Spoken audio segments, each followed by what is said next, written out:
আসসালামু আলাইকুম দর্শক, আপনাদের সবাইকে স্বাগত জানাচ্ছি।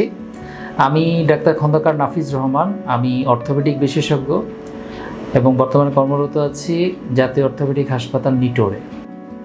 আমি অর্থোপেডিক্সের বিভিন্ন ট্রমা নিয়ে কাজ করি, জয়েন্ট প্রতিস্থাপন এবং স্পোর্টস ইনজুরি নিয়ে আমি কাজ করে থাকি। আমার ব্যক্তিগত চেম্বার অমনি কেয়ার ডায়াগনস্টিক লিমিটেড, এখানে আমি শনি থেকে বুধবার পর্যন্ত প্রাইভেটে রোগী দেখে থাকি।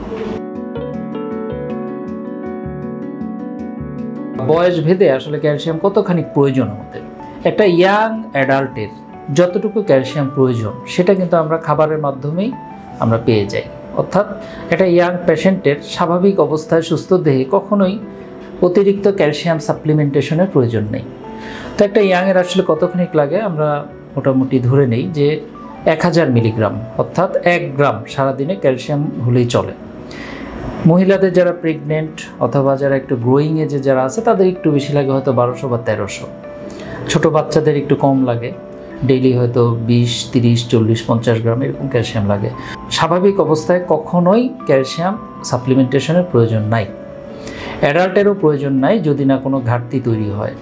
তো ক্যালসিয়ামটা আসলে কাদের অতিরিক্ত সাপ্লিমেন্টেশন দেয়া লাগবে, সেটি হলো যারা একটু বয়োবৃদ্ধ এল্ডারলি পেশেন্ট, আমাদের বৃদ্ধ বাবা মা হতে পারে, দাদা দাদি হতে পারে, তাদের ক্যালসিয়ামের প্রয়োজন হতে পারে অতিরিক্ত সাপ্লিমেন্টেশন।